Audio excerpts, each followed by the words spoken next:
कृष्ण चैतन्य प्रभो नित्यानंद श्री अद्वैत। ओम नमो भगवते वासुदेवाय।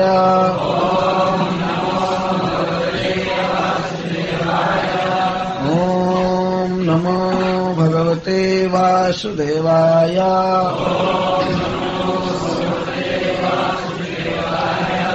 ओम नमो भगवते वासुदेवाय।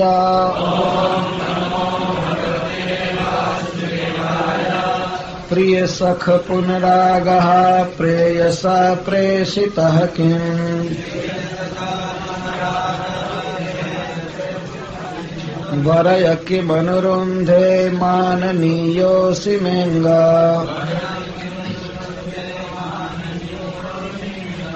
नयसि कथमिहास्मान् दुस्त्यज द्वन्द्वपार्श्वान्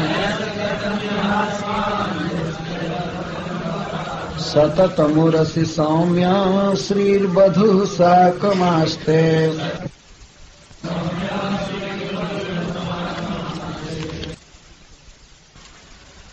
श्री राधा अपने प्रियतम की बोली और उनके शरीर के स्पर्श का, विशेषकर नखच्छत का स्मरण करके बिल्कुल मूर्छित हो रही हैं उस सुख को पाने के लिए। जब मूर्छा पड़ गई तो भ्रमर कुछ देर दूर हुआ और उद्धव पक्ष में यह अर्थ होगा कि उद्धव जी जल आदि लेने के लिए दौड़े, राधा रानी को होश में लाने के लिए, उनकी मूर्छा तोड़ने के लिए, क्योंकि ये जो वाक्य हैं वो उद्धव जी के लिए भी चलेंगे। तो कुछ देर के बाद जब राधा रानी की मूर्छा छूटती है तब वे विचार करती हूँ, मधुकर मथुरा से लौट करके आ रहा है या कुछ दूर जा करके आ रहा है और उद्धव जी भी जल लेकर के आए थे, तो उनके प्रति भी वही भाव करके कह रही हैं। क्षणात् स्वस्थोत्थिता स्वस्था उत्थिता सती, कुछ देर के बाद राधा रानी स्वस्थ हुई और उठी, बैठी। मधुपम अपि आगतम दृष्ट्वा आह, और मधु भी उसी समय आया, भंवरा आया तो कहती प्रियति। श्रीपाद सनातन गोस्वामी कहते हैं उद्धव पक्षे च संभ्रम भरेण जलादि आहरणार्थम वेगेन गतम तम पुनरागतम दृष्ट्वा। उद्धव जी भी जल लेने के लिए गए तो और फिर आए तो उद्धव जी को देखकर कहती हैं और भंवरे को देखकर कहती हैं। फिर जीव गोस्वामी जी लिखते हैं ततो भ्रमर स्वभाव तो व्यवधानम अपि प्राप्तम वा प्रदेशांतरम एवं गतम वा। भ्रमर का स्वभाव है कुछ दूर व्यवधान, कुछ देर के लिए व्यवधान किया होगा, थोड़ी दूर चला गया होगा प्रदेशांतर में, तो इनको ऐसा समझ में आया होगा कि वो अब चला गया। निजोन्माद मूर्छयो रेक तरतस तत्र स्थितम अननुसंधस्तम। अथवा मूर्छा और उन्माद की दिव्य स्थिति में उन्हें भ्रमर के उपस्थिति का पता नहीं चला, तो इसीलिए उसको कुछ काल तक देख करके सहज प्रेमोत्कंठा बस ऐसा मान रही हैं कि मैंने उसकी उपेक्षा किया, इसीलिए वो गया था। श्री विश्वनाथ चक्रवर्ती ठाकुर कहते हैं अथोन्मादेन तत्रैव भ्रमंतम अपि तम भ्रमरम अनुसंधाय। वो दिव्य उन्माद में राधा रानी थे, इसीलिए वहां भ्रमण करते हुए भ्रमर को भी वे देख नहीं पाई। और तब उन्होंने इस प्रकार सखेद परामर्श किया, सोचा हंत हंत हाय हाय, मेरी तीक्ष्ण कठोर वाणी से संतप्त होकर यह दूत मथुरा चला गया। उससे वहां जाकर हमारे सारे वृत्तांत को सुनाया और सुनाने के बाद भी कृष्ण हमारी उपेक्षा नहीं किए, इसको फिर से भेजे हैं। तो कलहांतरिता नायिका की जो दशा होते इस तरह से ये विश्वास करें कृष्ण प्रेम के सागर हैं और हमारे दोषों को न गिनकर हमारे पास दूत भेजे हैं। अतः पुनः उस दूत से इस तरह बात करती। प्रिय सखा हे प्रियस्य कृष्णस्य सखे, हे हमारे प्रियतम के सखा, प्रेयसा श्री कृष्णेन पुनः प्रेषितः किम आगतः, क्या हमारे प्रियतम ने पुनः तुम्हें भेजा है मथुरा से और उनके भेजने से फिर तुम आए हो।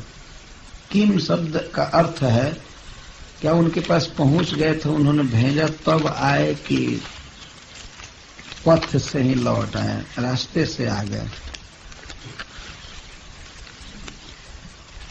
प्रेषितः किम प्रेयसा प्रेषितस्त्वं किम पुनरागतोसि, मत प्रेमातिरेक दत्त दृष्टि मद अपराध अनगणयित्वा मत प्रेयांस त्वाम पुनः प्रेषितवान। हमसे प्रेम करने वाले हमारे प्रियतम मेरे अपराधों को कुछ नहीं गिने। तुमने सुनाया होगा मैं जो कुछ भी बोली हूँ मधुप की तो बंधों से लेकर के अब तक, तो तुम जाकर उनसे कहे कि राधा ने ऐसा ऐसा कहा है, तो लगता है कि हमारे प्रियतम अपने अपमान के बावजूद भी हमारे प्रेम का आदर किए हैं, इसीलिए तो तुमको भेजे हैं। हमारे वचन बाणों से घायल नहीं हुए। वास्तव में हमारे प्रियतम हमसे बहुत प्रेम करते हैं।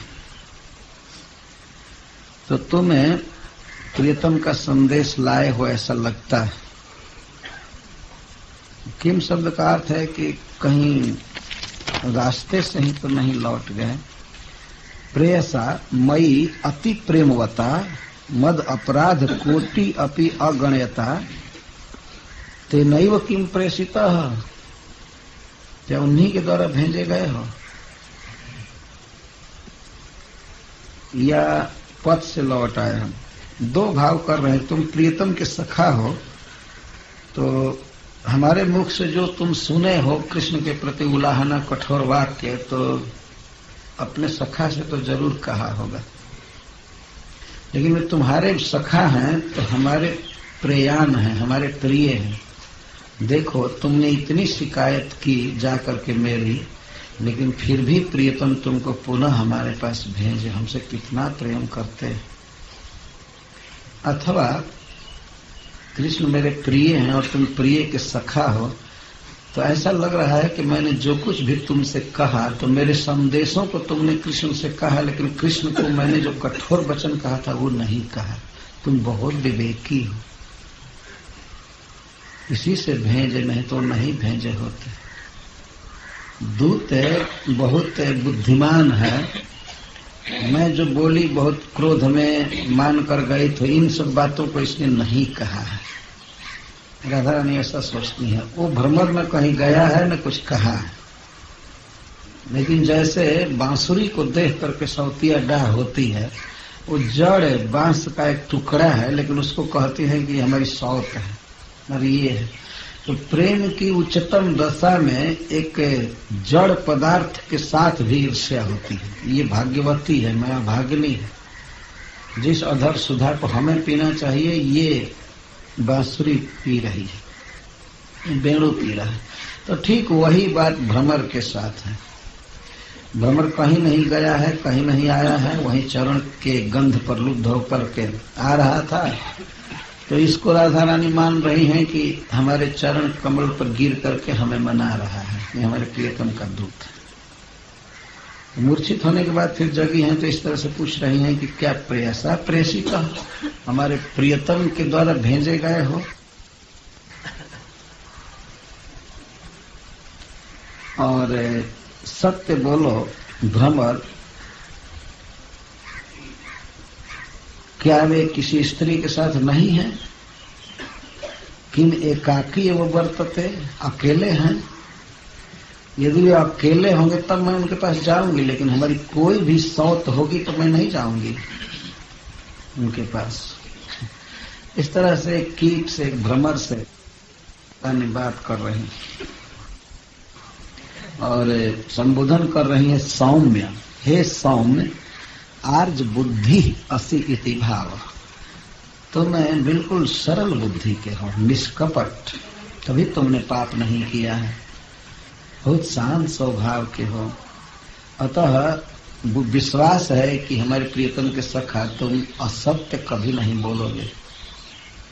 पहले कही थी कि मुकुंद ने तुमको खूब झूठ बोलना सिखाया है, चाटुकारी करना सिखाया है, लेकिन अब भाव बिल्कुल बदल गया है। पहले कितव बंधो कह रहे हैं, अब सौम्य कह रहे हैं। सौम्य का अर्थ है सोम के समान शीतल स्वभाव वाला, निष्कपट, सरल चित्त। तुरंत विपरीत भाव हो गया। हे सौम्य, मैंने तुम्हें जो कुछ भी कितव बंधो कह दिया, कुछ भी कहा, तुम उसको भूल गए। तुमने हमारी शिकायत नहीं की, हमारी कठोर वाणी को कृष्ण तक नहीं पहुंचा, इसलिए कहते हैं तुम साधु शिरोमणि। हे अंग, हे प्रिय के दूत, तुम में माननीय पूज्य असि भवसि, तुम मेरे पूज्य हो। अतः किम अनुरुंध है, किम अनुरुंध से, कामय से, क्या कामना है? अनुरोधम अनुवृत्तिम करोसि, तुम क्या अनुरोध कर रहे हो, मतलब क्या कामना कर रहे हो? कमते कामम पुरयामी इति भाव, तुम्हारी कौन सी कामना मैं पूरी करूं? हमारे पूज्य, हमारे माननीय, वरय वृणीस्व, मांगो। तो भ्रमर कहता है, मानो ननु जुष्माकम मधुपुरी गमनम एवं वृणोमि, मैं आपसे मधुपुरी प्रस्थान के लिए, गमन के लिए मांग रहा हूं। तब कहते सौम्य सोमवत प्रिय दर्शन इह ब्रजे स्थिता अस्मान दुस्तज द्वंद्व पार्श्व कथम नयसी। जिनके पास सदा स्त्रियां रहती हैं, उन कृष्ण के पास हमको कैसे ले जा सकते हो? क्या जुक्ति है तुम्हारे पास? कथम, कया जुक्तिया इत्यर्थ।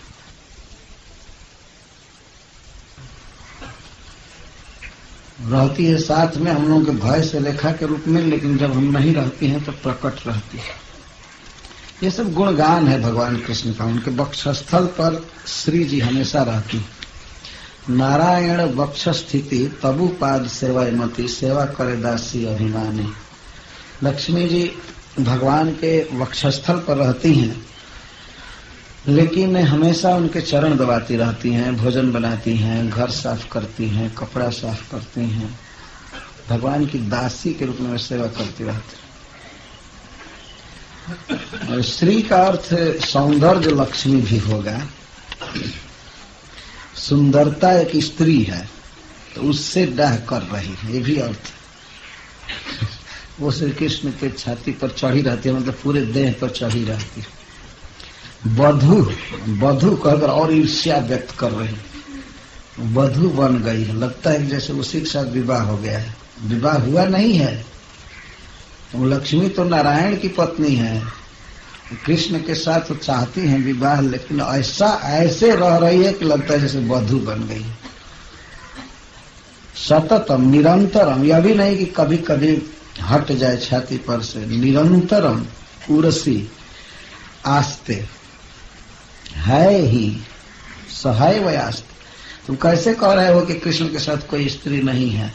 वो तो है, आस्ते तिष्ठते इत्यर्थ। तथापि उरसी एवं वक्षसी एवं।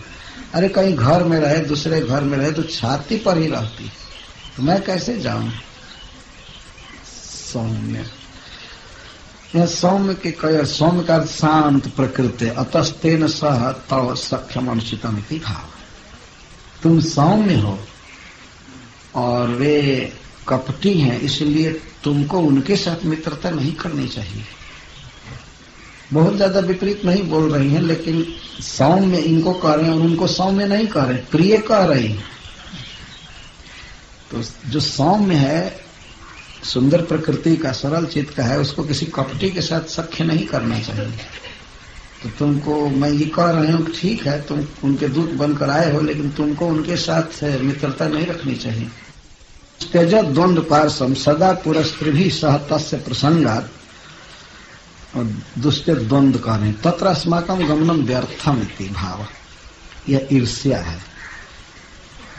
लक्ष्मी रेखा में वह तन मूर्ति तयोत प्रेक्षोक्तम श्रीपाद सनातन गोस्वामी जी कहते हैं कि लक्ष्मी रेखा को ही वो साक्षात मूर्ति के रूप में मान करके कह रही हैं। जैसे गोप्य किमाचर देव कुशलम में वेणु, जैसे बांसुरी के विषय में कहते हैं ये वेणु कौन सा तप किया था, पता लगाओ, वही तप हम लोग भी करेंगे।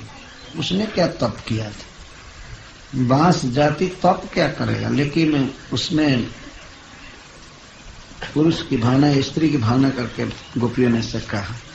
उसी प्रकार से छाती पर जो श्री रेखा है उसी के विषय में स्त्री मान करके राधा रानी दिव्योन्माद में इस प्रकार का वाक्य प्रयोग कर रही है।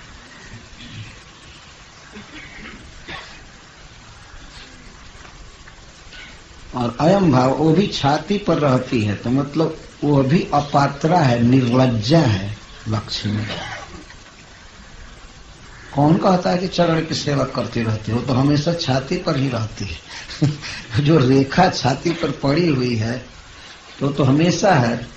और इस प्रकार का भाव है, श्री कृष्ण का सांवला शरीर है और सांवले शरीर पर एक रोमावली है, पीली रेखा, रेखा जैसी रखती है, पीत रेखा, वही लक्ष्मी जी का निवास स्थान।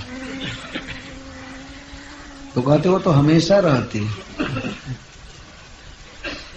चाहे श्री कृष्ण के सामने ऋषि मुनि आवे, चाहे देवता, चाहे भगवान शंकर आवे, ब्रह्मा जी आवे, लेकिन उसको कोई लज्जा नहीं, वो छाती पर ही रहती। ऐसी ढीठ बधु हो गई है, हमेशा छाती पर रहती है। भगवान के सामने कोई भी आवे वो तो रेखा वैसे ही रहती ही है, और जो भी देखते हैं तो कहते हैं लक्ष्मी जी वहां रहती है। और वहां लक्ष्मी जी क्यों रहती हैं? लक्ष्मी जी भगवान के वक्षस्थल पर रह करके अपने भक्तों पर कृपा कटाक्ष करती है, देखती हैं, तो वे हमेशा सुखी रहते हैं, भगवान की भक्ति बनी रहती है, और लोक में भी उन्हें धन आदि का अभाव नहीं होता है। जो नारायण का दर्शन करते हैं वो कभी दरिद्र हो नहीं सकते हैं, क्योंकि लक्ष्मी जी देखती है, निहारती हैं उनको।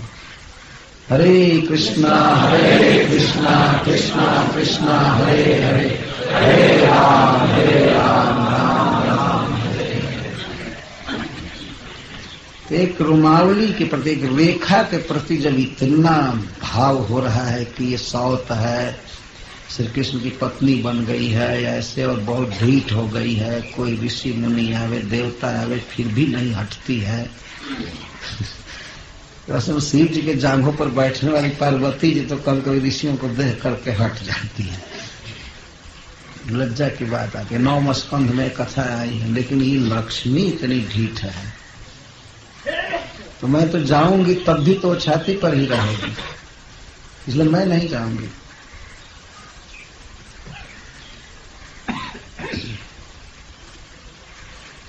श्रीमन नंद ब्रज सौभाग्य न तस्य तदा प्रेम मात्रत्वात् प्रेम मात्रादरात् न तादृशस्तदारो तदादरोग्यतः तत्र तो संपत्ति मात्र पुरुषार्थत्वात् महानेव तदादरः इत्यतो वयं कथं तत्र जास्यामः तस्मादत्रैव तम आनय इति गूढ़ोऽभिप्रायः। हम वहां नहीं जा सकते।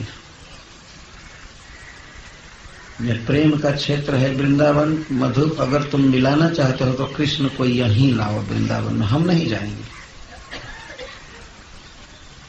तस्मात् अत्रैव तम आनय, यहीं पर कृष्ण को लाओ, इति गूढ़ो अभिप्राय, गूढ़ अभिप्राय यह है।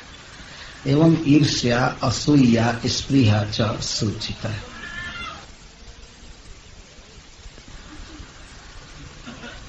श्री वधु साकम सहैव तत्रापि सततम। एक तो श्री कृष्ण अपनी वधु श्री के साथ हैं और वो भी सततम, निरंतरम। श्रीयो देवीत्वेन नाना रूप धारित सत्य। श्री जी देवी हैं, इसलिए राधा रानी कल्पना करते, वो मानुषी होती तो चलो कभी रहती कभी नहीं रहती, लेकिन देवी है इसलिए नाना रूप धारण करने की शक्ति है उसको। तो कृष्ण जब अन्य स्त्रियों के साथ रहते हैं तो स्वर्ण रेखा के रूप में हो जाती है, और जब कोई स्त्री नहीं रहती है तो प्रकट हो जाती है। वो कभी बेचारी प्रकट नहीं होती है, लेकिन भावना हो रही है जो प्रकट हो जाती होगी, हो जाती है आस्ते।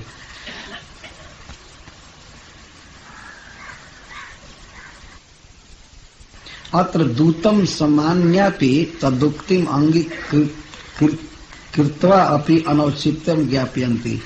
दूत का सम्मान कर रही हैं और उसके उक्ति को अंगीकार कर रही हैं, लेकिन फिर भी कह रहे हैं कृष्ण से मिलना अनुचित है। इसको प्रतिजल्प कहते हैं। दूत की बात स्वीकार करके भी नहीं स्वीकार करो।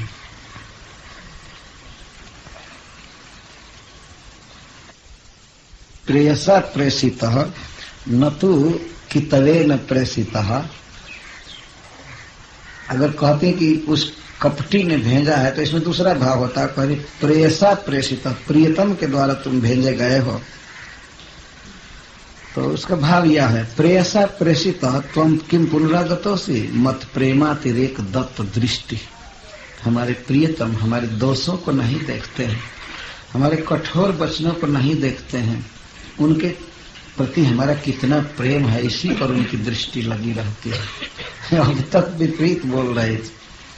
मत प्रेमातिरेक दत्त दृष्टि, हमारा जो प्रेम है उनके प्रति बहुत अधिक, उसी पर उनकी दृष्टि रहती है। तो मद अपराध अनगणित्वा, हमारे अपराधों को नहीं कीने, ध्यान नहीं दिए। मत प्रेयम त्वाम पुनः प्रेषितवान, हमारे प्रियतम तुमको पुनः भेजे हैं। किम वा मया तिरस्कृतत्वादितो गतः, हमारे तिरस्कार कर देने से तुम गया था ना। निश्चित है, मैं बहुत बोल दी थी, कड़ी वाणी में तुमसे मैंने कुछ कहा था इसलिए चले गए, लेकिन स्वसौजन्य न,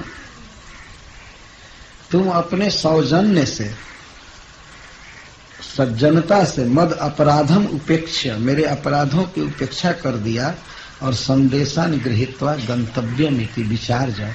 तुमने सोचा कि ठीक है बेचारी विरह में है तो कुछ बोल रही है, तो ये सब बात कृष्ण को नहीं बताना चाहिए, तुमने ये सोचा। कोई बेचारी विरहिणी होती है तो विरह में अपने प्रियतम को कुछ बोल देती है, तो हमको ये चीज नहीं बताना चाहिए कृष्ण से, तुमने ये सोचा। केवल संदेश जो दे रही है कि दर्शन के बिना मर रहे हो, ये कर रहे हो, तो संदेश लेकर के गए, दोष नहीं बताए, इसलिए तुम साधु हो। अथवा ऐसा हो सकता है कि मैंने जो बुरा बुरा वचन कहा, कृष्ण को कपटी कहा, धूर्त कहा, यह कहा वह कहा, तुमने विचार किया। पहले तो तुमने सोचा कि जाकर कृष्ण से कहूं, लेकिन रास्ते में जाते जाते तुम्हारा शायद भाव बदला होगा। मार्ग मध्यात् परावृत्य स्वयं वह आगतो असि इति किम शब्दार्थ। प्रीतम ने भेजा है कि पथ से ही लौट आए हो। हमें तो आशा है कि प्रीतम ने भेजा है क्योंकि हमसे बहुत प्रेम करते हैं, अथवा हो सकता है तुम पथ से ही लौट आए होगे। उभय था भी मानरहत्व नित्या, किसी जो भी स्थिति हो, चाहे तुम बीच रास्ते से लौटे हो अथवा प्रियतम के भेजने से आए हो, दोनों हालत में तुम मेरे माननीय हो, आदर के पात्र। तुम हो आदर के पात्र, मेरे प्रियतम के सखा, लेकिन मैंने तुम्हारा बहुत तिरस्कार किया। तुम मुझे बारंबार प्रणाम कर रहे थे, मना रहे थे, लेकिन तुमने तुम्हारी मैंने पूजा नहीं की। तुम मेरे माननीय हो लेकिन तुम्हारा तिरस्कार किया। इतः पूजा अप्राप्य प्रति तिरस्कारम अवाप्यापि तत्र गतः, मैंने पूजा नहीं किया, उल्टे तिरस्कार किया। दूत का कभी तिरस्कार नहीं करना चाहिए, शास्त्र कहता है। यह है कि दूत का अपमान भी नहीं करना चाहिए, सम्मान करना चाहिए। जो दूत इतना अनुकूल भाव से संवाद लेकर के राधा रानी के पास, गोपियों के पास आया है और उसको इतनी बुरी बुरी बातें सुनाई जाए, इस पर राधा रानी कह रही कि तुम्हारी पूजा होनी चाहिए थी हमारे प्रियतम के दूत, लेकिन मैंने बहुत तिरस्कार किया। तुम्हें खिलाया पिलाया नहीं, तुम प्रणाम कर रहे थे तो मैं डांटी, बहुत कठोर वचन बोली। न मत दत्तोपालंभान उक्तवान किंतु मम प्रेमाति रेकम एवं, तो तुमने मेरा उपालंभ नहीं कहा मेरे प्रियतम से, केवल मेरे प्रेम के उद्गारों को तुमने कहा, इसलिए सज्जन शिरोमणि, तुम सज्जन शिरोमणि। तोद आगमने न मया अवगतम, तुम पुनः आ गए, इसी से मैं जान गई कि तुम सज्जन शिरोमणि हो और तुम कुछ नहीं कहे हो कृष्ण से, केवल हमारे प्रेम को कहे हो। अतः अब मैं तुम्हारी पूजा करना चाहती हूँ, अब मैं तुम्हारा सम्मान करना चाहती हूँ, जो उस समय नहीं कर पाई अब करूंगी, मांगो क्या चाहते हो। भ्रमर कहता है यदि ईप्सितम वरम दातुम प्रवृत्ता आसी, यदि हमारी इच्छा के अनुसार आप वर देना सचमुच चाहते हैं, चेत परिप्रेयसा सार्धम त्वत् समागमम एवं अहम प्रार्थना, तो मेरी यही इच्छा है कि आप अपने प्रियतम कृष्ण के साथ हो जाइए और उनके साथ रहिए, जो चलिए मथुरा। तो इसी पर कहती है कि नहीं नहीं वहां नहीं जाऊंगी, वहां कैसे जाऊंगी, वहां बहुत सी स्त्रियां होंगी, लक्ष्मी है,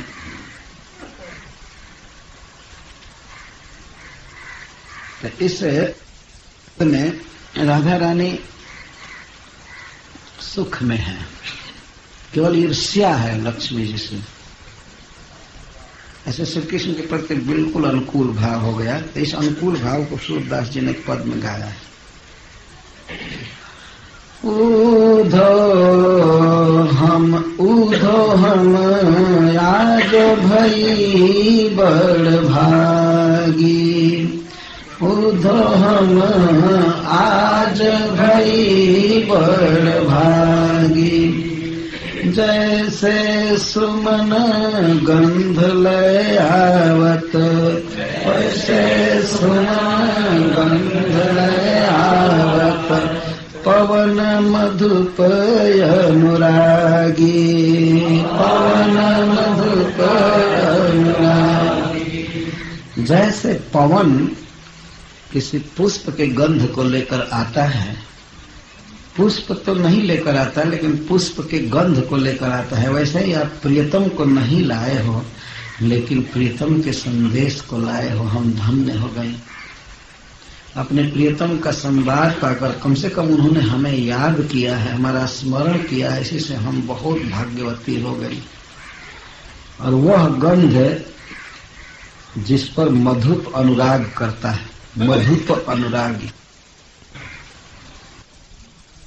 अति आनंद बढ़ो अंग अंग में, अति आनंद बढ़ो, अति आनंद बढ़ो अंग अंग में, अति आनंद परे न यह सुख त्यागी,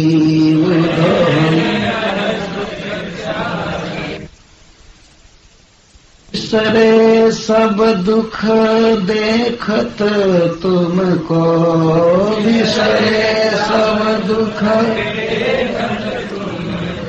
बिसरे सब दुख देखत तुमको, बिसरे सब श्याम सुंदर हम लागी, श्याम सुंदर हम लागी का अर्थ ऐसा लग रहा है जैसे श्याम सुंदर के साथ हम लग गए हैं, संजोग हो गया है इस पत्र से, तुम्हारे संवाद से। बिसरे सब दुख देखत तुमको, बिसरे सब दुख श्याम सुंदर हम लागी, श्याम सुंदर हम लागी। ऊधो हम आज भई बड़ भागी, ऊधो हम आज भई बड़ भागी। लेकिन फिर भी जब तक प्रियतम नहीं मिलते हैं तब तक वही दशा है कि दर्पण में कोई चित्र आंख तो देखती है लेकिन हाथ उसे छू नहीं सकता। ज्यों दर्पण मधि दृग निरखत जहां, ज्यों दर्पण मधि दृग, ज्यों दर्पण मधि दृग निरखत जहां, हाथ तहाँ नहीं जाई ऊधो हम, हाथ तहाँ नहीं जाई ऊधो हम हम आज भई बड़ भागी उधो हम आज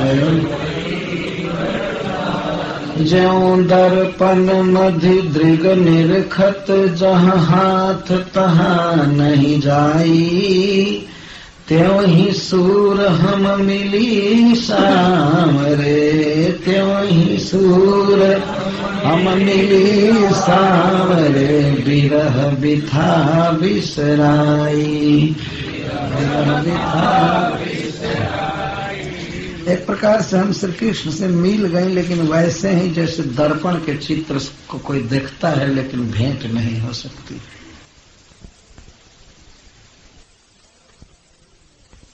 नैनन नंद नंदन ध्यान नैनन नंद नंदन ध्यान तहाले उपदेश दीजय जहाँ निर्गुण ज्ञान नैनन नंद नंदन ध्यान। हमारे नेत्रों में तो केवल नंद नंदन का ध्यान बसा हुआ है। उद्धव जी, आप अपना निर्गुण उपदेश, अपना उपदेश वहां दीजिए जहाँ निर्गुण ज्ञान के प्रति लोगों की बहुत श्रद्धा हो। जाइए काशी जी में चाहे हरिद्वार में, वहां बेचाइए। तहाँ उपदेश दीजय तहाँ उपदेश दीजय जहाँ निर्गुण ज्ञान नैनन नंद नंदन ध्यान। पानी पल्लव रेख गण गुण अवधि विधि बंधान इते पर कही कटुक वचनन हनत जैसे प्राण नैनन नंद नंदन ध्यान। नैननी नंद नंदन ध्यान, क्या ध्यान हम करते हैं, क्या देखते हैं दिन रात। चंद्र कोटि प्रकाश मुख अवतंस कोटिक भान कोटि मन मथवारी छवि पर निरख दीजत प्राण नैनन नंदन नन ध्यान नैनन नंद नंदन ध्यान। चंद्र कोटि प्रकाश मुख, चंद्र कोटि प्रकाश मुख अवतंस कोटिक भान, उनके कुंडल कोटि कोटि भानु के समान। चंद्र कोटि प्रकाश मुख अवतंस कोटिक भान कोटि मन मथवारी छवि पर निरख दीजत दान। और उनके छवि पर कोटि कोटि कामदेव को नक्छावर करके दे दूंगी। और उनके छवि पर कोटि कोटि कामदेव को नक्छावर करके दे दूंगी। कोटि कोटि कंदर्प कोटि कमनीय विशेष सब। भ्रिकुटि कोटि कुदंड रुचि अवलोकनी संधान। करोड़ों करोड़ों धनुष के समान उनकी भ्रिकुटी है, रुचि अवलोकनी संधान। और उनका जो देखना है किसी को, वही है बाण का संधान करना। संधान का अर्थ है बाण को धनुष के प्रत्यंचा के पास पकड़कर और धनुष के डंडे पर रखकर और लक्ष्य को वेदने का जो उपक्रम होता है, इसको संधान कहते हैं। तो कृष्ण का किसी पर देखना, यही है बाण का संधान। भ्रिकुटि कोटि कोदंड रुचि अवलोकनी संधान कोटि बारिज बंक नयन कटाक्ष कोटिक बाण। कोटि बारिज बंक नयन, उनका जो नेत्र है वो कोटि कोटि कमल के समान है, परंतु उससे जो कटाक्ष है करोड़ों करोड़ों बाण जैसा। कमल नयन के नेत्र से इतने घातक बाण कैसे निकल जाएंगे बताइए। आंख कमल के समान है, कोटि कोटि आंख कमल के समान सुकुमार, बहुत सुंदर आंख है, लेकिन उसकी जो चितवन है कटाक्ष वो कोटिक बाण है जैसे। भ्रिकुटि कोटि कोदंड रुचि अवलोकनी संधान कोटि बारिज बंक नयन कटाक्ष कोटिक बाण नयनन नंद नंदन ध्यान नयनन। कंबुग्रीवा रतनहार उदार उरमणि जान। और हमारे प्रियतम के कंठ शंख के कंठ शंख के समान है और उसमें रत्न हार लगाए हैं। उदार उर, उनका वक्षस्थल बहुत चौड़ा है। उदार उर मणिजान, और उस पर मणियां है। आजान बाहु उदार है, उनकी भुजाएं घुटने तक लटकी हैं, बड़ी बड़ी भुजाएं। आजान बाहु उदार अति, और बहुत उदार भुजाएं हैं। उनसे दुखियों का दूर कर देते हैं, दुखियों का दुख दूर कर देते हैं, हमें अपनाते हैं, सहलाते हैं। उदार अति करपद्म सुधा लीला, उनका जो करपद्म है हाथ का तलवा, वो तो अमृत का निधान। श्याम तन पटपीत की छवि करे कौन बखान मनहु निर्तत नील घन में पड़ित अति दुतिमान नयनन नंद नंदन ध्यान नयनन। उनके सांवले शरीर पर जब पीताम्बर फहराता है तो कौन वर्णन कर सकता है। फिर भी मैं थोड़ा वर्णन कर रहा हूँ। सूरदास जी कहते हैं, मानो ऐसा लगता है कि श्याम घन में बिजली नाच रही है। कृष्ण के नाचने से अथवा ऐसे भी हवा के वेग से पीताम्बर फहरा रहा है तो कृष्ण सांवले मेघ के समान है और उनमें लिपटा हुआ पीताम्बर बिजली के समान, वो भी नाचती हुई बिजली।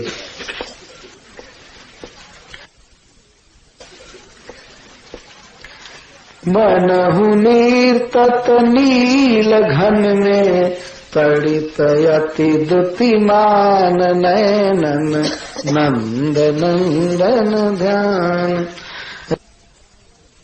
रास रसिक गोपाल नील मधु अधर करती पार सूर ऐसे रूप बिनु को कहा रक्षक आन नयनन नंद नंदन ध्यान नयनन नंद नंदन ध्यान। ये है कृष्ण का ध्यान। फिर कहते हम आंखों को कैसे समझाएं उद्धव, क्या करें, कैसे इनको रखें, मतलब कैसे सांत्वना दें। उद्धव क्यों रखा ये नैन, उद्धव क्यों रखा ये नैन। क्यों का अर्थ कैसे, कैसे हम अपनी आंखों को समझाएं, कैसे इनको रख। सुमेरे सुमेरे गुण अधिक तपत है, सुमेरे सुमेरे गुण अधिक तपत है। सुनत तिहारो बैन, सुनत तिहारो बैन। उद्धव क्यों रखो ये नैन, उद्धव क्यों रखो ये नैन। सुमेरी सुमेरी गुण अधिक तपत है, सुनत तिहारो बैन। उद्धव क्यों रखो ये नैन। अंत हमारी दोनों आंखें क्या हैं? है जो मनहर बदन चंद्र के, है जो मनहर बदन चंद्र के। सादर कुमुद चकोर, सादर कुमुद चकोर। कृष्ण के बदन चंद्र के लिए हमारे दोनों नेत्र कुमुद और चकोर। और चकोर जैसे चंद्रमा से प्रेम करते हैं, वैसे हमारी आंखें कृष्ण के बदन चंद्र से प्रेम करते हैं।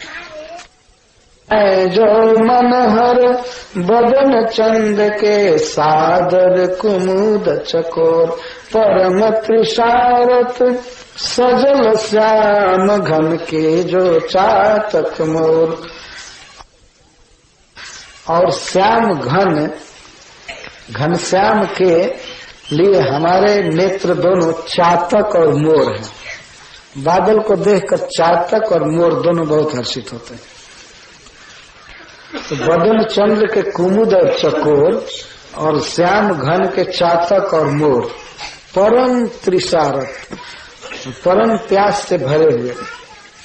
मधुप मराल चरण पंकज के, मधुप मराल चरण पंकज के, गति विलास जलनीन। चक्रवाक मन दुती दिन करके, चक्रवाक मन दुती दिन करके, मृग मुरली आधीन। पूधो क्यों राखो ये नैन। ये हमारे नेत्र क्या है? मधुप मराल चरण पंकज के, कृष्ण के चरण पंकज, चरण कमल के भंवरा और हंस है। भंवरा और हंस कमल से बहुत प्यार करते हैं। मधुप मन भंवरा और मराल तो हंस। मधुप मराल चरण पंकज के, गति विलास जलमीन। अगर चरण चलता है, दोनों चरण भगवान के जब चलते हैं, नाचते हैं, तो उनकी जो चाल का विलास है, सौंदर्य है, वो जल है और हमारे नेत्र मीन है। उनकी चाल देखे बिना हम जी नहीं सकते, जैसे जल के बिना मछली नहीं जी सकती। गति विलास जल मीन। और चक्रवाक मति दुती दिन करके। यदि कृष्ण सूर्य है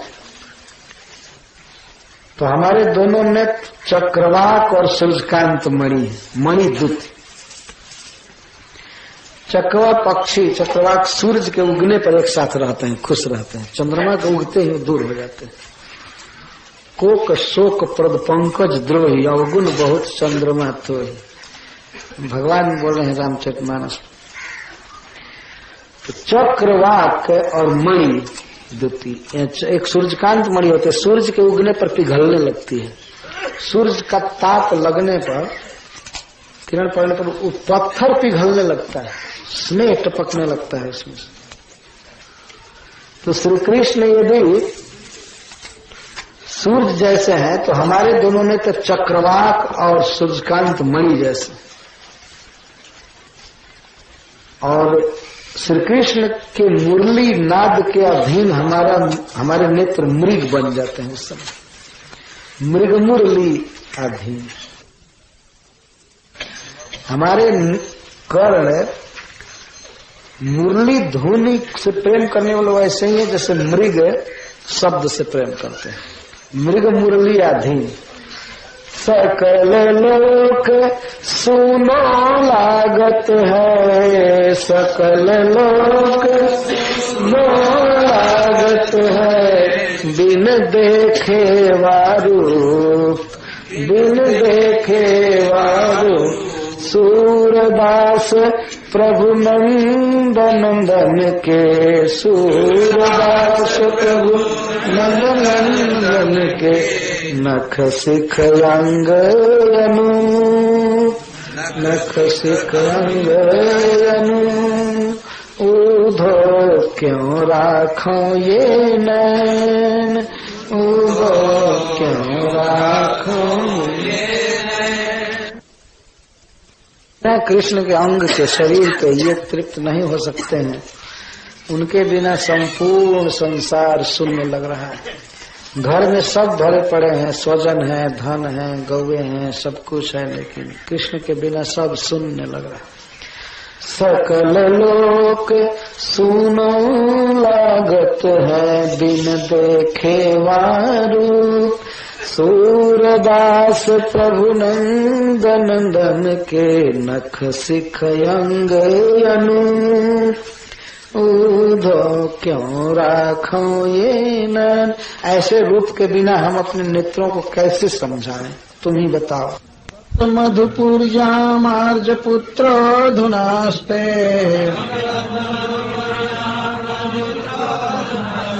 स्मरति स पितृगेहान् सौम्य बन्धुंश्च गोपान् क्वचिदपि सह कथा नः किङ्करीणाम् गृणीते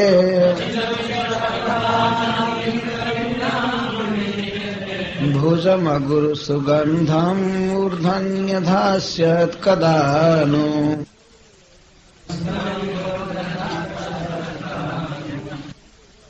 एवं निज प्राणनाथे सर्व सद्गुणमय बिरहार्ति भर जनित क्रोधाद्रेकेण कठिन तरोक्त्या अहो किम किम मया प्रलपितम प्रष्टव्यम तु न पृष्ठमिति पर्यवसाने सार्जवम सगांभीर्यम सदैन्यम सचापलम सत्कंठम सगदगद वासुधारम उच्चैः रुदति प्रेक्षति। के साथ गदगद वाणी से बोल रही हैं, दीनता के साथ, गंभीरता के साथ, सरलता के साथ, और ये सोचते हैं कि हाय हाय हमारे प्राणनाथ तो समस्त सद्गुणों के निवास स्थान है, लेकिन विरह से इतना दुख हो रहा था कि उस दुख के कारण मैं क्रोध से उनकी बहुत बुराई की, उनकी निंदा की, बहुत कठोर बोली। पता नहीं क्या क्या मैंने प्रलाप किया, जो पूछना चाहिए था वो मैं नहीं पूछ पाई। हमारे प्रियतम का दूत आया है और मैं दूत का न सम्मान की न प्रियतम के विषय में कुछ पूछी, बल्कि केवल निंदा की। तो ये कहकर जोर जोर से रोने लगी और इसके बाद पूछती,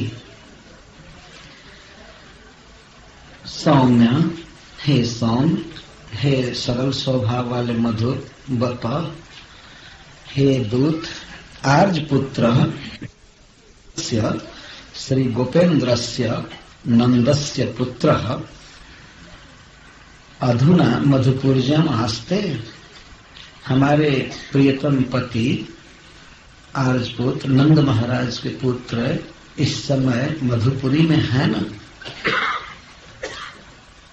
मधुपुरी में हैं, यह शब्द इसलिए बोल रहे हैं कि अगर मधुपुरी में होंगे तब तो मिलने की आशा भी रहती है और सुख से रहेंगे। इधर उधर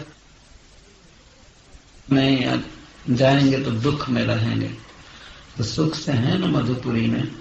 अपि किम, किम के लिए अपि शब्द का प्रयोग किया है, और वत का अर्थ है हर्ष अथवा संबोधन। हे दूत, हमारे आर्ज पुत्र इस समय मधुपुरी में है ना? इस वाक्य से ऐसा लगता है कि राधा रानी को यह शंका है कि वे मथुरा भी छोड़ करके कहीं गए होंगे, क्योंकि सब लोग उनको बुलाते हैं या जा सकते हैं। जैसे यहाँ से मथुरा गए हैं तो वहां से भी जा सकते हैं। अपीति प्रश्न अस्य वाक्य त्रयणैव अन्वयः, तीनों वाक्य में ये अपि शब्द लगेगा। मधुपुरी में अधुना अस्ते और अपि स पितृगेहान् स्मरति बंधु गोपांश्च, बंधुओं को, गोपों को, गौओं को, माता पिता को, घर को, सबको याद करते हैं क्या? और क्या कभी हम किंकरियों के मस्तक पर अपना अगुरु सुगंध भुजा रखेंगे? ये तीनों वाक्य में अपी लगेगा। जदवा सुखम इत्यर्थ, सुख से है ना, पूर्व मधुपुरी में है ना। आर्जस्य श्री गोपेन्द्र से पुत्र अस्मत् स्वामी इति, यहाँ श्री राधा रानी भगवान को बिल्कुल अपना पति मान करके बोल रहे हैं, स्वकीय भाव में। वो तो है ही, नित्य प्रेयसी हैं भगवान के। आर्ज पुत्र स्त्रियां कहती हैं अपने पति को, तो आर्ज है नंद महाराज और उनके पुत्र। आर्ज पुत्र सुख से है न। सह आर्ज पुत्र पितृगेहान् किम स्मरति पितुः श्री ब्रजेन्द्रस्य गेहान् जद्वा पितृभ्यां गृहश्च सहितान्। अपने माता पिता की वे याद करते हैं, क्या वे अपने घर कभी आएंगे? कभी चर्चा करते हैं बंधुन, ज्ञातिन, उपनंदादिन और अपने परिवार के जो अन्य बड़े बूढ़े हैं उन बंधुओं की क्या कभी वे याद करते हैं? और गोपाल और अपने सखाओं को, गोपों को, श्रीदाम आदि को या अन्य बंधु गोपों को स्मरति अपि, क्या स्मरण करते हैं? सह कृष्ण श्रीदामादि सख अस्मत् प्राणनाथ। यहाँ सह का अर्थ है श्रीदाम आदि के सखा हमारे प्राणनाथ क्वचिदपि कदाचिदपि कस्मिंश्चित प्रसंगे स्थाने अवसरे वा, क्या कोई ऐसा अवसर उनको मथुरा में मिलता है जब उन्हें ब्रज की याद आती है या हमारी याद आती है, हम दासियों की? कोई स्थान या कोई ऐसा प्रसंग, बातचीत का अवसर हो या देश, समय, स्थानीय अवसरे वा प्रसंगे वा, किसी प्रसंग में, किसी स्थान पर, किसी अवसर पर किंकरीणाम नः कथा गणित, क्या हम किंकरियों के विषय में, हम उनकी दासियां हैं, हम दासियों के विषय में कभी पूछते हैं कि वे कैसी हैं, क्या हैं?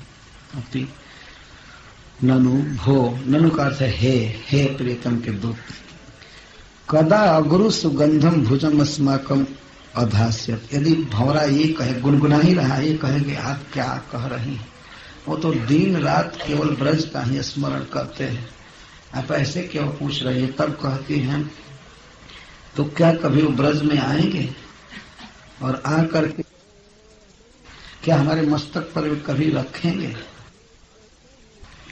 इसका अर्थ है कि ध्यान विशेष से राधा रानी का ध्यान जा रहा है भगवान की बाहों पर, और सबसे अधिक भगवान श्री कृष्ण के किसी अंग का संजोग होता है राधा रानी से तो बाह का। बाह उनके मस्त कंधे पर रहता है, गलबाही दिए रहते हैं कृष्ण, तो वही बाह याद आ रही है। और ऐसे बाह आती है और उसको सूंघी है कई बार। तो इस समय भी बात करते समय श्रीपाद सनातन गोस्वामी कहते हैं ध्यान विशेषण साक्षात सौरभ्यम अनुभवंती व भाव विशेषण होते हैं। अभी भी सूंघ रही है भाव द्वारा, ध्यान द्वारा, और कहते हैं क्या अपने अगुरु के समान सुगंधित, उपलक्षण से कमल के समान सुगंधित या उन किसी भी सुगंधित वस्तु के समान सुगंधित भुजन, अपनी भुजा को, वही एक भुजा याद आ रही है, बाई भुजा, मतलब मूर्धनी मस्तक पर धारण करने के तो दैन्य के कारण कह रही हैं, लेकिन सामान्यतः बाई भुजा भगवान कृष्ण धारण करते हैं उन पर। तो भुजन अस्माकम मूर्धनी अधास्यत, क्या हमारे मस्तके निधास्यति स्पर्श विशेषापेक्षा, क्या हमारे मस्तक पर कभी रखेंगे? कितने दीन भाव से बोल रहे हैं। कोई पत्नी ये नहीं कहेगी पति को कि हमारे मस्तक पर हाथ रखो, लेकिन इतना दैन उत्पन्न हुआ है कि अपने को किंकरी कह रहे हैं, हम दासी हैं, हमारे स्वामी हैं, क्या हमारे मस्तक पर हाथ रखेंगे? स्पर्श विशेषापेक्षा, स्पर्श की प्रार्थना कर रहे हैं। जदवा मन मात्रेणापि कृतार्थ मननात्, अथवा तन मात्रेणापि कृतार्थ मननात्, अथवा इतना दैन है कि वो सोच रहे हैं कि शायद अब वे मुझे गलवाही नहीं देंगे, अब मेरे साथ नहीं नाचेंगे, कम से कम हमारे सिर पर एक बार हाथ तो रख देंगे, क्या इसके लिए कभी आएंगे? तत्र च मूर्धनि सर्वांग सृष्टि धारणेन सर्वांगेषु एवं धारण सिद्ध। अथवा ये अर्थ हो सकता है कि जब सिर पर रखने के लिए कह रहे हैं, जब सबसे उच्चतम अंग पर जब हाथों से स्पर्श किए, तो इसका मतलब उससे बाह, वक्षस्थल आदि का स्पर्श अपने आप सिद्ध होगा। किंवा परम दैन्येन तस्मिन् धारणस्यापि बहुमानात्, अथवा इतना दैन्य है कि श्री कृष्ण यदि अपनी भुजा को राधा रानी के सिर पर रखें तो इसको भी वे बहुत मान रही है। इस समय दैन्य के कारण बहुत दुर्लभ मान रही है। जदवा रासाभिप्रायण कंठे इति वक्तव्य लज्जादिना मूर्धनी इति, अथवा भौरा से बात कर रही हैं उद्धव जी से, कहना चाहिए था कि क्या हमारे कंठ में कभी अपनी भुजा डालेंगे, हमारे साथ नाचेंगे, झूला झूलेंगे, लेकिन लज्जा के कारण मूर्धनी कह रही है। इस सिर पर हमारे सिर, अपनी भुजा हमारे सिर पर रखेंगे। क्यों रखेंगे? मान लीजिए भंवरा पूछे, वो तो गुनगुन कर ही रहा है। धारण हेतु क्यों रखेंगे? तो किंकरी नाम, हम उनकी किंकरी हैं। नु प्रश्न है, या नु शब्द प्रश्न में क्या रखेंगे? नु का अर्थ क्या है? पूर्वम अपीति पूर्वम अपी इति उक्ते भी पुनः नु शब्दो अत्यंत आरती प्रश्नात्। जब एक बार अपी कह ही दिया, क्या रखेंगे, अपी तीनों वाक्य में लगेगा, तो नु क्यों लगा रही हैं? या नु शब्द जो है अत्यंत आरती प्रश्न के कारण। क्या वे ऐसा करेंगे? क्या वे स्मरण करते हैं? तो फिर करें, क्या हमारे मस्तक पर अपना हाथ रखेंगे? जदवा किम नु इत्यादि वत कदाचिदिति एकमेव पदम एवं प्रश्नानाम चतुर्णाम एषाम यथोत्तरम लालसाधिक्येन श्रेष्ठम उज्जम। जदवा किम नु इत्यादिवत अथवा किम नु अपी नु, दोनों को एक में जोड़कर कहा जाएगा। और इस तरह से कदाचित इति एकमेव पदम, इस प्रकार से 4 प्रश्नों में यथोत्तरम लालसाधिक्येन श्रेष्ठम उह्यम, 4 प्रश्न राधा रानी ने किया है भ्रमर से अंतिम श्लोक में, तो उत्तर प्रश्न में लालसा अधिक के व्यक्त हुआ है, अधिक अधिक लालसा व्यक्त हुई है। जैसे देखिए, अपि बत मधुपुरजाम आर्यपुत्रो धुनास्ते, आर्यपुत्र नंद महाराज के पुत्र क्या मधुपुरी में हैं? यह इसलिए प्रश्न पूछा जा रहा है कि सुना है कि हमारे प्रियतम पढ़ने के लिए अवंतिका गए थे, तो क्या आ गए हैं, मधुपुरी में आ गए हैं? एक प्रश्न है। दूसरा है, क्या वे अपने माता पिता, अपने घर और अपने बंधु और अपने सखाओं गोपों गायों की याद करते हैं? दूसरा प्रश्न है।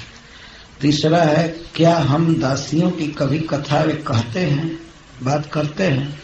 और चौथा प्रश्न है, क्या वे अपना या कब कोई ऐसा समय आएगा जब वे अपना हाथ हमारे सिर पर रखेंगे? 4 प्रश्न है। तो चारों में पूर्व की अपेक्षा उत्तर बाद में लालसा का आधिक्य व्यक्त कर किया गया।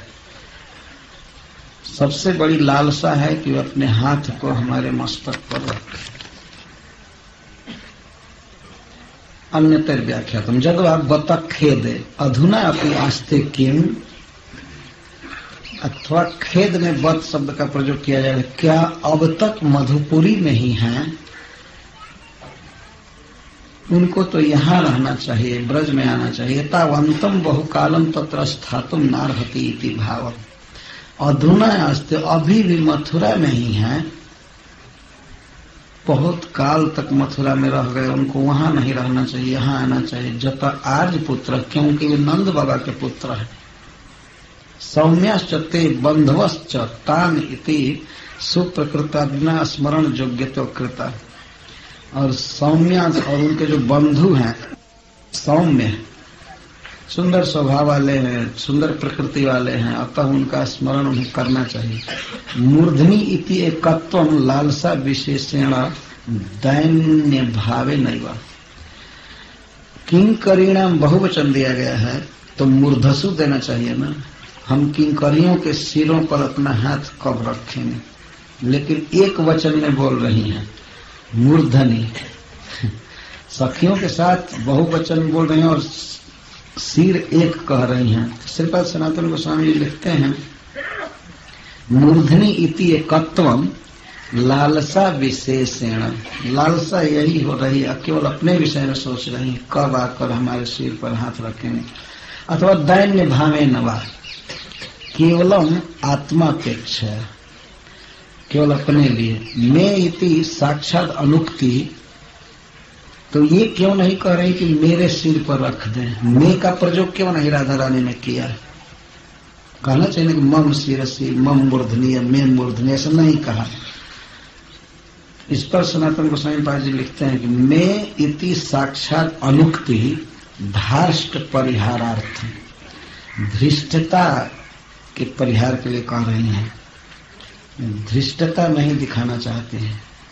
वैदग्धि विशेषण वा प्रेम भर स्वभावेन वा, अथवा वैदग्धि विशेष कह रहे हैं प्रेम की अधिकता के कारण। सह का अर्थ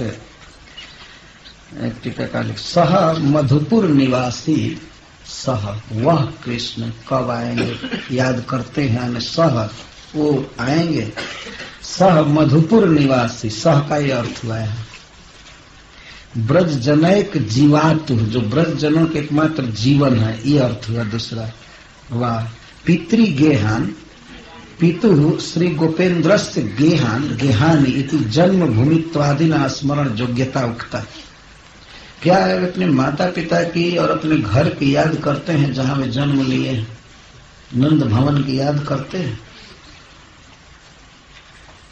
या महावन में जहां उनका जन्म हुआ क्या उसकी याद करते हैं।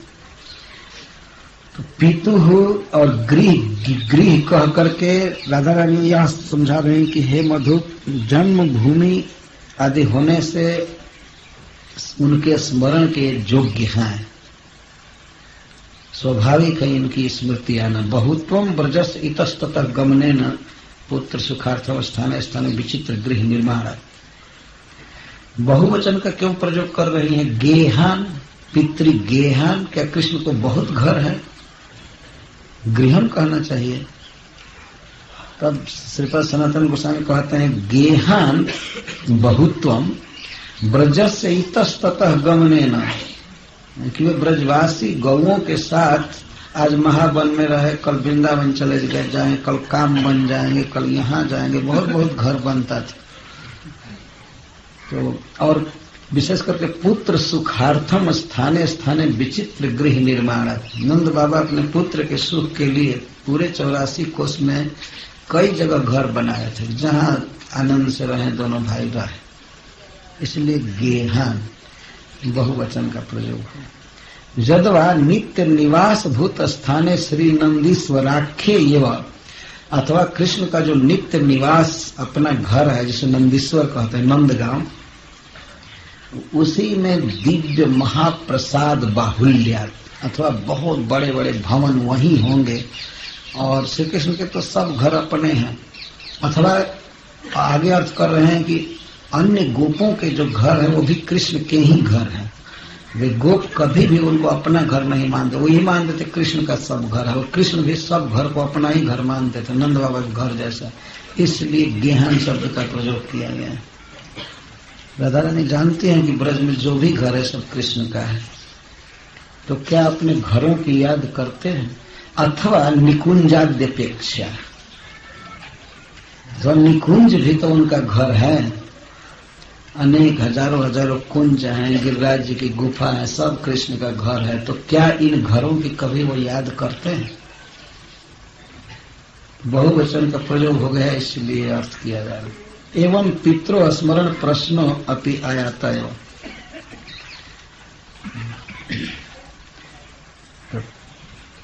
पितृ स्मरण प्रश्नो अपि आयाता है। जदवा पितर गृहस्थ निजान स्मरती, या अपने दोनों माता पिता नंद जसोदा और गृह की याद करते हैं अपने घर की। तेषा में वो तद गृहत्वाद विशेषण प्रयोग, क्योंकि उनके पिता का ही वो घर है, इसीलिए किसका घर यह विशेषण नहीं लगाया गया है। अथवा ब्रज में जितना घर है सब कृष्ण का है, इसीलिए गेहन शब्द कहा गया। किसका घर, अगर दूसरे का घर याद करते हैं कि नहीं ये कहा जाता है, लेकिन घर याद आता है कि नहीं तो इसका अर्थ है जिससे पूछा जा रहा है उसी का घर है। जैसे मान लीजिए यहाँ किसी से पूछा जाए घर जाएंगे, तो वहां घर जाएंगे इतना ही पूछा जाए तो समझ जाएगा मतलब उनके अपने घर के लिए पूछ रहे हैं, है ना। ऐसा नहीं कि आप हमारे घर जाएंगे या और दूसरे के घर जाएंगे, तो केवल इतना ही कहा जाए कि अब घर जा रहे हैं तो उससे मतलब हो गया, मतलब हाँ अपने घर। तो गेहन शब्द है, लेकिन किसका गेह ये यह नहीं जाएगा। अथवा पिता का गेह, पितृगेहान या पितृगृहान का पिता के घरों को, लेकिन ये अर्थ किया जाए कि पिता को और घरों को, माता पिता को याद करते हैं और घरों को याद करते हैं क्या?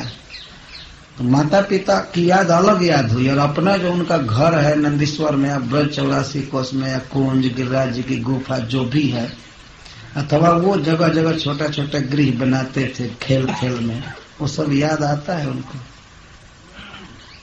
अलग अलग हुआ। तो अपना ही घर है यह सिद्ध हुआ इस अर्थ से। तथा स्मरणे नापि तत्संबंधे न निज स्मरण संभावनया।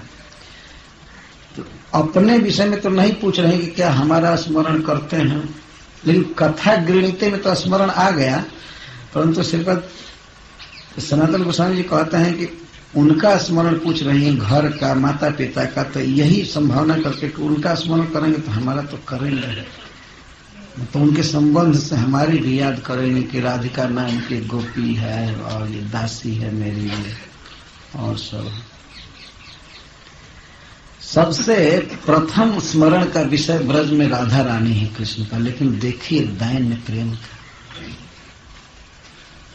कभी क्या वे अपने माता पिता की याद करते हैं, सखाओं की, गायों की, गोपों की, सबकी, और अंत में पूछते हैं क्या हम दासियों की कभी चर्चा करते हैं? स्मरण तो नहीं करते होंगे, हम लोग स्मरण करने लायक नहीं हैं, लेकिन कदाचित कभी कोई बात चलती है तो चलाते हैं क्या? जीव गोस्वामी जी लिखते हैं, गेह शब्द से घर के भीतर स्थित सारी वस्तुएं और माता पिता के द्वारा किया गया लालन पालन और बाल लीला वगैरह सब इसमें से गेह शब्द से सारा बोधित हो रहा। कभी वो याद करते हैं कि माँ जसोदा उनका कैसे पालन करती थी, ये नंद बाबा कैसे उनसे प्रेम करते थे, कैसे खिलाना पिलाना सब कुछ करना। गेह शब्द से सारा तात्पर्य, ऐसा नहीं कि केवल दीवाल और छत याद करते हैं कि नहीं, और कुंजों में भी अपने घरों में जो मेरे साथ जो विहार किए हैं गोपीजनों के साथ वो सब याद आती है कि नहीं। गेह शब्द से कुंज, घर और उनमें हुई लीलाएं, लालन पालन, रास नृत्य आदि सब आ गया इस प्रश्न। तो मधुपूर्जाम आस्ते ब्रजम इव तामपि त्यक्त्वा अन्यत्र गतः किम। मधुपुरी में ही है कि ब्रज जैसा मधुपुरी को भी छोड़ करके कहीं और जगह चले गए, क्योंकि गए थे पढ़ने के लिए। ऐसे ये संवाद मिल गया है राधा रानी को, ब्रजवासियों को, कि कृष्ण मथुरा में आ गए हैं पढ़ करके। तो ये प्रश्न सबसे पहले कर रही आशंका करके, जैसे पढ़ने के लिए अवंतिका गए थे तो फिर किसी कार्य बसात कहीं और जगह तो नहीं चले गए हैं। मथुरा में रहने पर उद्धव या भ्रमर हमको बहुत सांत्वना रहती है, बहुत कम दूरी है, संभावना बनी रहती है आने की, लेकिन दूर चले जाएंगे तो नहीं आ पाएंगे। इतः समीपवर्तिन्याम तत्र पुर्याम तस्य स्थिति अत्रागमन संभावना उत्पादयति। यहाँ जब मधुपुरी में रहते हैं तो उनके आने की संभावना उत्पन्न होती रहती है, इस अभिप्राय से बोल रहे हैं। जद्वा सुखम आस्ते इति अनुक्ते अस्मत् प्रणय स्मरण व्याकुलो अनुरोध बसादेव तत्रास्ति। अथवा है केवल यही अर्थ किया जाए, हाँ सुखम आस्ते हैं ही, क्यों कि हमारा स्मरण करते होंगे, हमारा स्मरण करके व्याकुल हो जाते होंगे, इसी अनुरोध से अभी वही होंगे। जता आर्जस्य जदुभीर दुर्विनीत प्रतार्जमानत्वात् सारल्य समुद्रस्य श्री ब्रजराजस्य तदेक प्राणस्य पुत्र। चक्रवर्ती पाजी अर्थ करते हैं कि आर्ज पुत्र का क्या अर्थ हुआ। राधा रानी कहते हैं कि हमारे प्रियतम आर्ज पुत्र हैं, परम सरल नंद बाबा के पुत्र हैं, लेकिन वो जदुवंशी जादव बड़े धूर्त है, उनको ठग करके फुसला करके वहीं रखे हुए हैं, नहीं तो कब का वे आ गए होते ब्रज में। वे लोग राजनीति जानते हैं, जादव लोग फंसा लिए हैं उसको, उनको। नहीं तो हमारे प्रियतम तो आर्ज के पुत्र हैं, सरल व्यक्ति के पुत्र हैं, रीजू बिल्कुल सीधा साधा व्यक्ति, वो कब का आ गए होते, लेकिन ये पॉलिटिशियन लोग फंसा लिए। मतलब कंस को मारे हैं तो अब राज दखल करते हुए जैसे तैसे, तो कृष्ण को देखने के लिए रोक लिए उनकी, नहीं इसके बिना मर जाएंगे, इसका सुंदरता देखेंगे, ये देखेंगे, और वो सब नहीं आने दिए। हंत हंत मत पिता ती माम ब्रजम ने तुम ना सपना सदम तक गंतुम कमुपायन करो। हमारे प्रियतम सोचते रहते होंगे कि हमारे पिताजी इतने सरल हैं, वे हमको नहीं ले जा पाए ब्रज में, तो अब मैं कौन उपाय करूं। तो वे स्वविलंबम असहमानत्वम प्रस्थापयति, वे नहीं आ पाए, विलंब किए, लेकिन सहन नहीं हुआ, इसी से कम तुमको भेजे हैं दूत। वो आने के लिए व्याकुल होंगे, मैं जानती हूँ, लेकिन वो लोग बंद कर रख लिए होंगे। चकारात गोवर्धनादि संग्रह।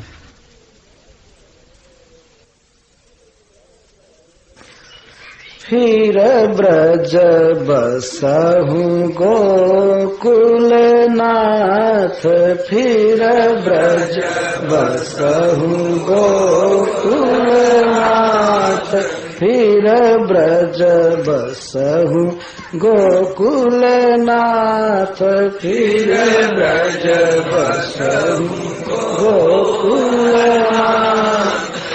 हे गोकुल के चंद्रमा, हे गोकुल के नाथ, आप फिर से ब्रज में आ जाइए और सुख से रहिए। हमने जो भी आपको कष्ट दिया है अब हम नहीं देंगे कष्ट। आप मथुरा मत रहिए, आप आकर के यहाँ रहिए।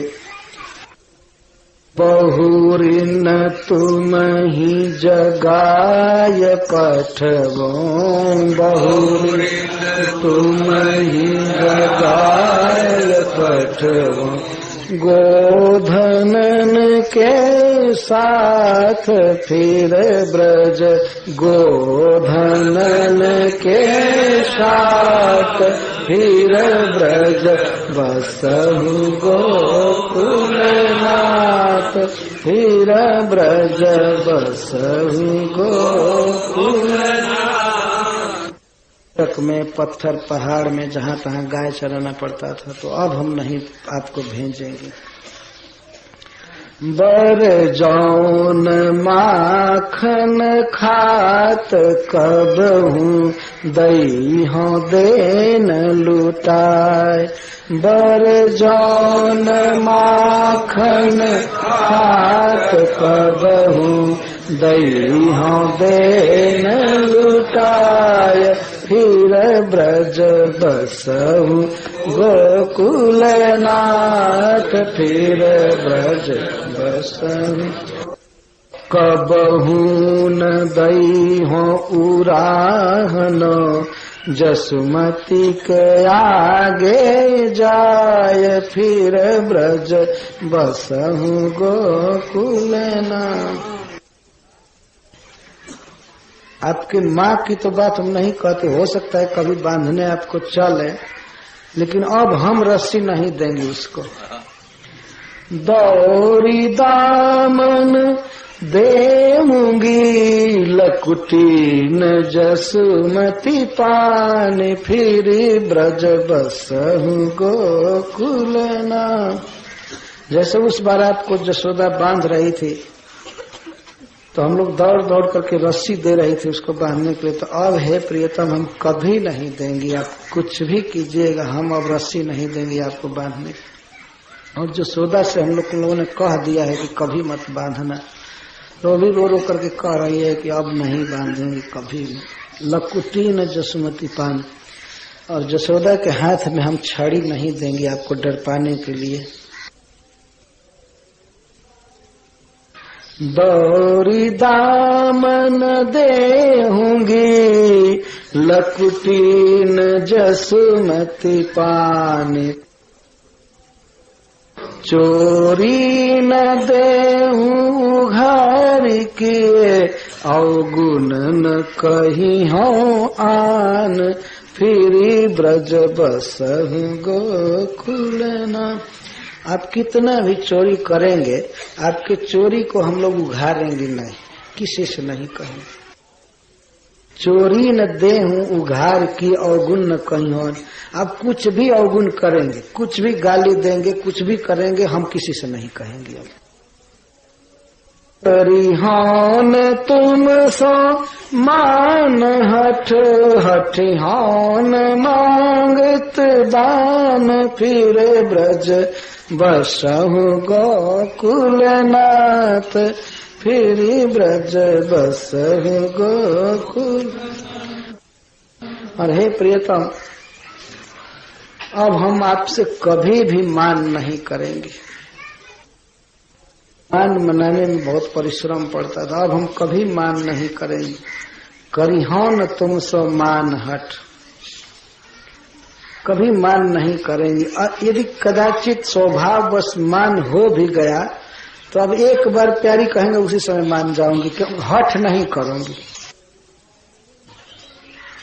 करिहौन तुम सो मान हठ हठिहौन मांगत दान।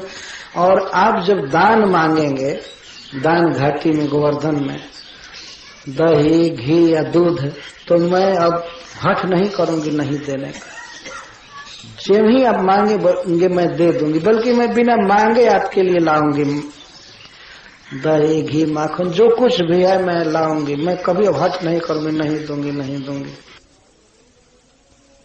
कही हौन मृदु मुरली बजावन करन तुम सो गान फिर ब्रज बसहु गोकुलना। हे प्रियतम, हम अब कभी आपको बांसुरी बजाने के लिए नहीं कहेंगे, क्योंकि बांसुरी बजाने में आपको 3 जगह से टेढ़ा खड़ा होना पड़ता था, बहुत परिश्रम पड़ता।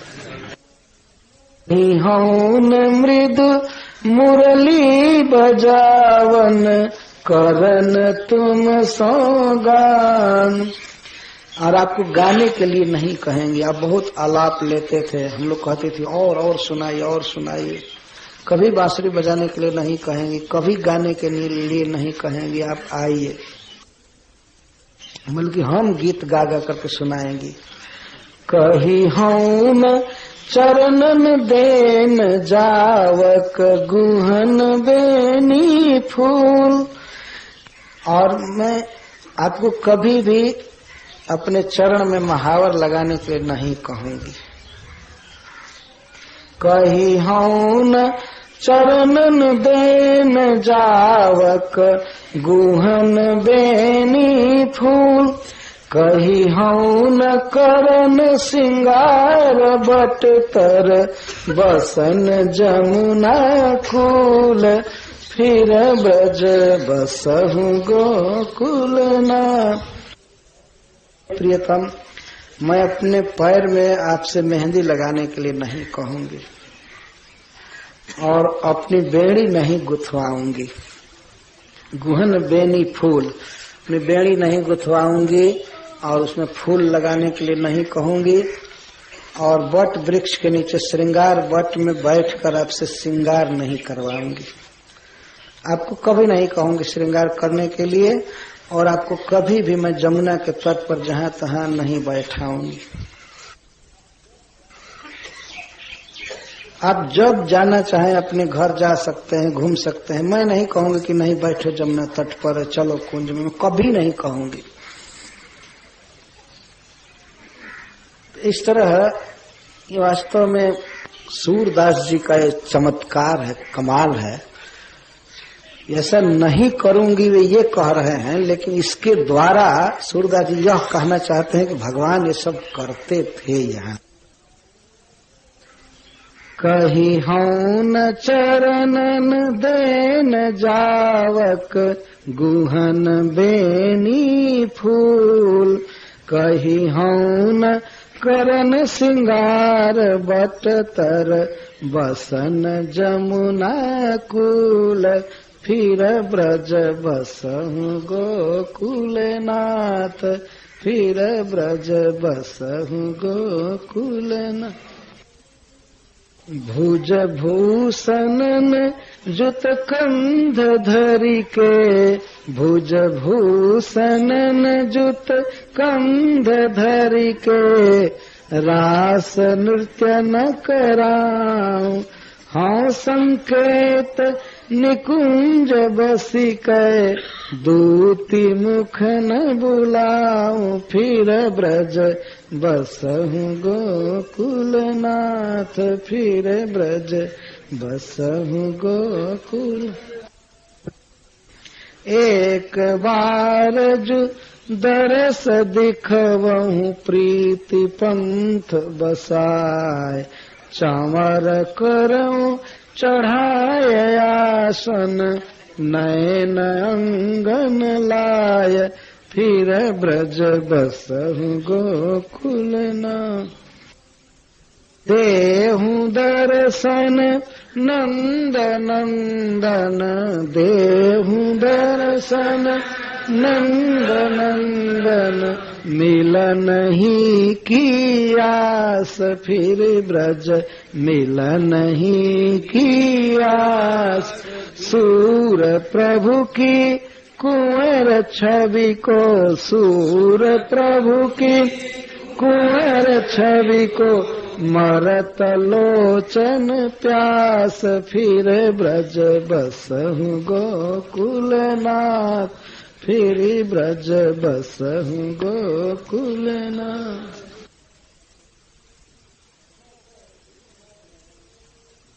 जगति में बहुत जतन करे, जगति में बहुत जतन करे, तदपि मधुप हरि प्रिया जानिके, तदपि मधुप हरि प्रिया जानिके, तदपि मधुप हरि प्रिया जानिके, तदपि मधुप हरि प्रिया जानिके, काहुन प्राण हरे, काहुन प्राण हरे, जगति में बहुत जतन करे, जगति में बहुत जतन करे।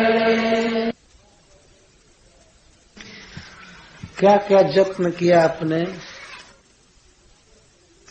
खूब सुगंधित पुष्पों को लेकर के अपने हाथ से सेज पर बिछाई और उसी पर सोई, फिर भी नहीं मरी।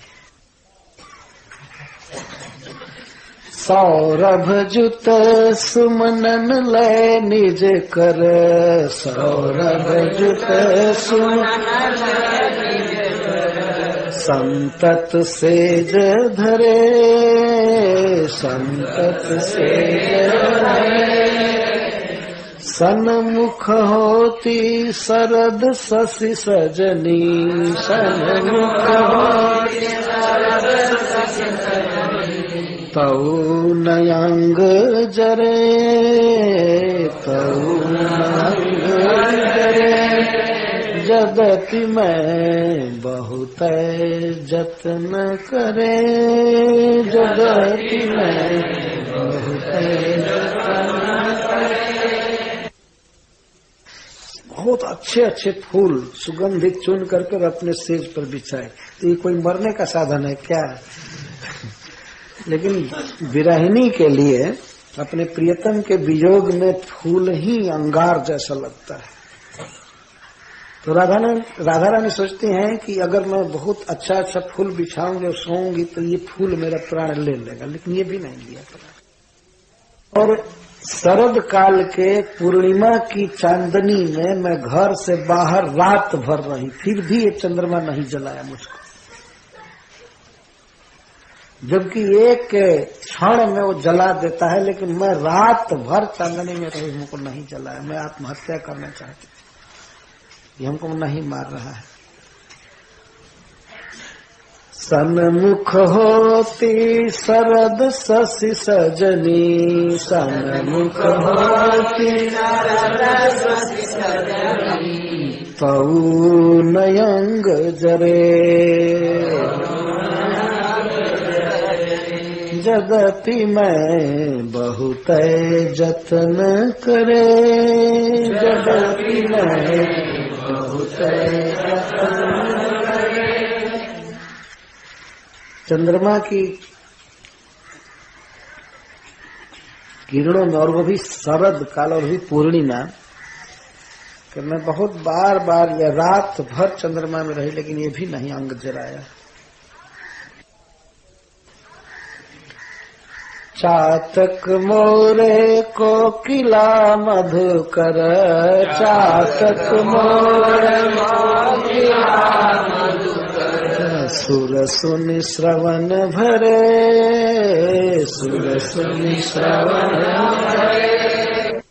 वही चातक, कपिया और मोर, कोयल और भंवरा, जिनकी बोली सुनते ही मेरे हृदय में आग लग जाती थी, मरने की स्थिति हो जाती थी। लेकिन मैं इस बार जब मरने का निश्चय थी तो जा करके कान खोल करके चातक की बोली सुनती थी, मोर की ककूक सुनती थी, कोयल की बोली सुनती थी और भंवरे की कि अभी भी मैं मर जाऊं। सुनी सुनी श्रवण भरे, अपने कान में भरती थी फिर भी नहीं मरी। सादर है निरखती रतिपति को, सादर है निरखती रतिपति को, मैं कन पलक परे, मैं कन पलक परे। निस दिन रटती नंद नंदन या, निस दिन रटती नंद नंदन या, उड़ते छिनन करे, उड़ते छिनन करे। हमारे प्रियतम हमारे हृदय में इसलिए टीके हैं कि कोई मारने न पावे हमारे प्रिय को। चंद्रमा न प्राण ले ले या कामदेव न प्राण ले ले, इसलिए कृष्ण हमारे हृदय में अड़े हुए हैं और क्षण भर भी छोड़ करके नहीं जाते।